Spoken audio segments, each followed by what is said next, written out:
Hello again, we're off on another miscellaneous meander. Welcome to Colganology.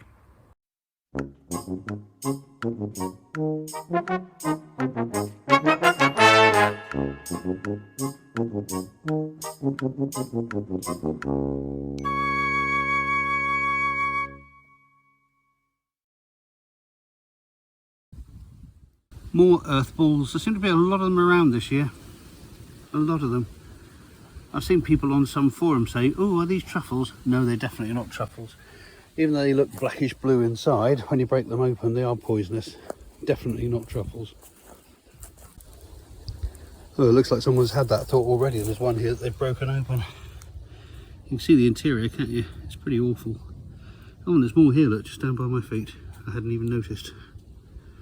I've also seen some people mistake them for puffballs. Big difference.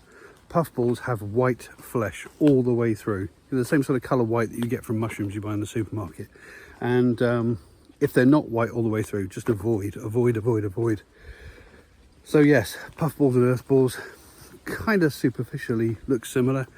But again, if you go to find any good mushroom guide, either online or buy a book, you'll see that outside they look quite different as well. And certainly truffles look different to both. I must be on a wind trail for spores or something, because literally everywhere I look I'm seeing earthballs. Almost everywhere, all along this path, and this path is quite long.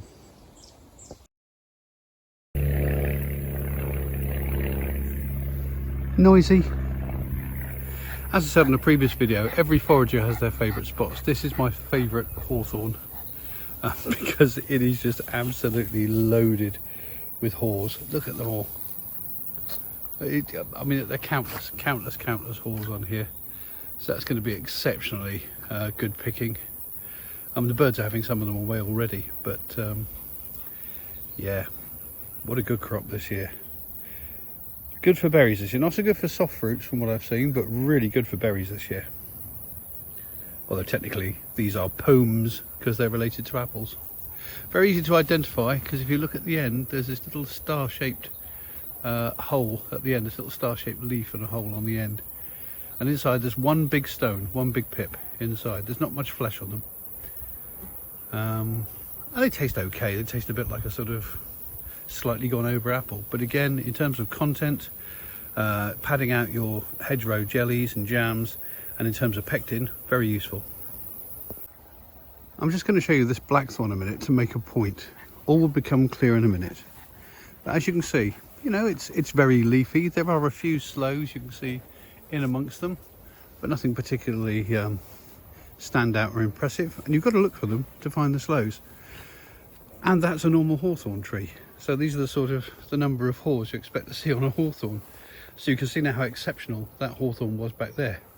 Now let me show you my favourite blackthorn, and you'll see the difference. Well, now I'm just a short distance away, and I think you can already see the difference, can't you? Nowhere near as much foliage, and my God, look how many sloes there are here. This particular blackthorn is absolutely loaded. Completely loaded. And what are they looking like at the moment? So I feel, well, they're actually feeling slightly giving, slightly soft, because you see, traditionally what you should do is you should wait until they've bletted. In other words, when the first frosts have broken them, split the skins, and that sweetens them up, and then you can use them in things like sloe gin and sloe vodka and all the other things you use sloes for, even jam. But the birds will have had them all by the time we get to the first frosts. So I will probably pick some in the next week or so, stick them in my freezer and let the freezer blet them. The other thing traditionally, of course, is to use one of these wicked thorns, one of the wicked thorns, which gives the blackthorn its name, and use one of those to actually prick the skin. So there you go. That's the difference between my favourite sloe bush and some of the others that you'll find around here. Surprisingly, there is another blackthorn about 10 minutes, quarter of an hour walk from here, which is even better. But I don't often get up to that particular area, and they're all up high. All the sloes are up high, so you need something to stand on. So this will do me for the moment, but nevertheless, it just shows you it pays to shop around. Oh, and in case you want an extra bit of pectin, plenty of crabapple trees. Plenty of crab apples around at this time of year, and they are loaded with the stuff. Just don't make very good eating. Unless you make crabapple jelly, which I have done many times before, which is delicious, or crabapple and blackberry jelly. That's really nice. In previous videos I pointed out there were these things called marble galls that turn brown and go hard and woody, and you can use them to make ink. Then there are these things called cherry galls which form on the underside of a leaf where the wasp has injected its egg into the vein of the leaf. And as I said in the previous video, they do go red eventually. This one is nicely on the turn. Look at that. I'll come back and look at that in a couple of days. That should be bright red. I talked about soundscapes in a previous video and the fact that the soundscapes are starting to change. For example, you can probably hear that very noisy helicopter above me. I remember back around the time of the millennium there was a programme, I think it was on Radio 4, in which they interviewed people who'd lived throughout the whole of the 20th century. So people who were born in 1900, for example. And they were asking what noticeable differences there had been in their lifetimes. And the one that really struck me was a lady who said that the one thing that had become intolerable was noise. And the stuff that we don't even notice anymore, we tune it out because we're used to it. She said it drives her nuts because when she was a kid, there was no noise at all.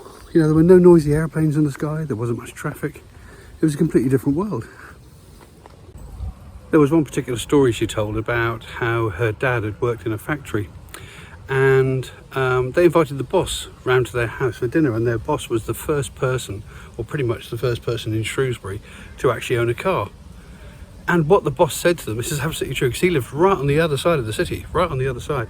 He said, I will sound my horn when I'm leaving the house, because then I'll be there in about 25 minutes, half an hour. And sure enough, that's what he did. And the city was so quiet in those days that they actually heard the car horn sound, and she put like the veg on. It's extraordinary. Can you imagine that now? I have to say that it makes me wonder if once they actually lick the battery problem, I don't mean lick the battery, you know, that just gives you a little tingle. What I mean is once they've cracked the problem of battery power retention, and you know, they've done away with things like distance anxiety and all those things that currently affect people or put people off having electric vehicles, it won't be long before we'll have electric planes and electric cars and electric helicopters, and then will the world go back to being a quieter place? It's a lovely thought, isn't it? May not see it in my lifetime, but it's a lovely thought to think that maybe 15-20 years the world will be as quiet a place as it was back in 1900. I do hope so.